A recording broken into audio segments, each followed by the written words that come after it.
Ya, pemirsa, mahasiswa penerima KJMU ataupun Kartu Jakarta Pintar terpaksa dicoret dari daftar penerima bantuan usai penertiban NIK. Bagaimana nasib para mahasiswa penerima bantuan dan apa saja dampak lain dari penertiban NIK ini?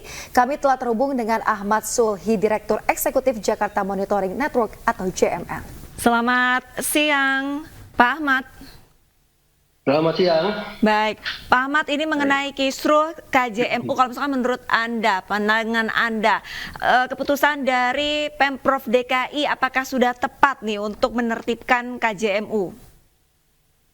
Ya, jadi keputusan itu sebenarnya sudah dilakukan di periode-periode sebelumnya. Apalagi Kementerian Sosial atau pemerintah pusat mengharapkan DTKS menjadi pijakan utama dalam mendapatkan daftar penerima manfaat dari bantuan sosial apapun, termasuk KJMU ini. Ya. Jadi dengan memverifikasi data tersebut bukan berarti menghentikan, tetapi memverifikasi, memvalidasi apakah mahasiswa tersebut yang selama ini menerima manfaat dari KJMU itu masih kuliahkah, kan gitu, masih kuliahkah, sudah pindah alamatkah, kan gitu kan. Nah, dan lagi yang harus diingat adalah KJMU ini adalah Kartu Jakarta Mahasiswa Unggul. Jadi mahasiswa yang diharapkan unggul, yang bisa mendapatkan bantuan dari pemerintah provinsi, tetapi dari sisi ekonomi orang tuanya mampu. Pak Ahmad? Karena ini namanya KJMU, maka mahasiswanya harus yang berprestasi. Gitu. Baik. Lantas kalau misalnya menurut Anda penonaktifan KTP DKI bagi warga yang tidak tinggal di Jakarta lagi. Nah, ini bagaimana cara memvalidasi ataupun verifikasinya?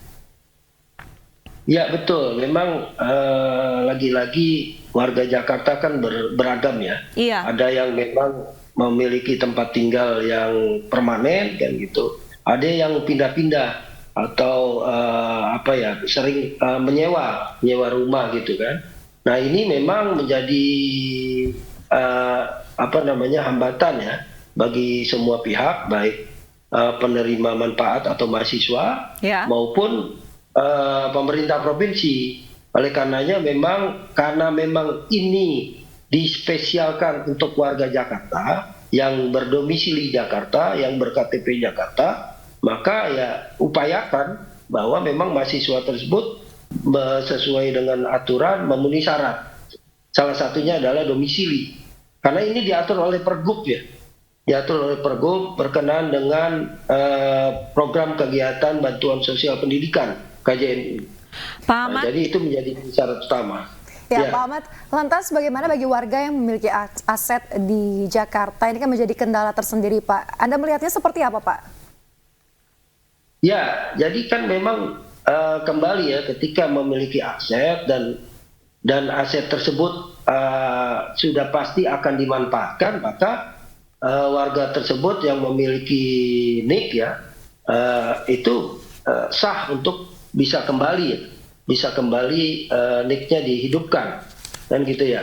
Nah, ketika aset tersebut tidak digunakan, lalu tinggal di domisili lain lebih dari 1 tahun, kan gitu ya. Ya kan berarti nyata-nyata tinggalnya di tempat lain. Nah, ini ada persoalan sebenarnya ketika memang ini diberlakukan, perlu dipertimbangkan, ya kan? Karena pembayar pajak atau pendapatan asli daerah itu bersumber dari mereka yang memiliki berbagai aset ya, termasuk kendaraan misalnya, kan gitu. Ya kan? Nah, ketika dia pindah domisili, maka pajaknya untuk daerah yang ditempati. Lantas untuk sosialisasinya Pak Ahmad sejauh ini sudah di tahap seperti apa? Tadi kan sudah Anda sampaikan sebenarnya penerapannya sudah berlangsung tahun lalu ya, kebijakannya sudah dari periode sebelumnya. Lantas masih banyak masyarakat yang belum mengetahuinya. Lantas untuk sosialisasinya? Ya, betul. Jadi memang ini kan harus berkesinambungan. Artinya antara Provinsi DKI yang memang memulai untuk melakukan kegiatan penonaktifan NIK, juga daerah-daerah penyangga ya, khususnya Jabodetabek. Itu kan harusnya juga melakukan hal yang sama, gitu ya. Mendata ulang warganya yang memang KTP-nya bukan di daerah di tempat tinggalnya maupun Pemprov DKI sendiri kan gitu. Nah, sosialisasi harus dilakukan bersama, baik pemerintah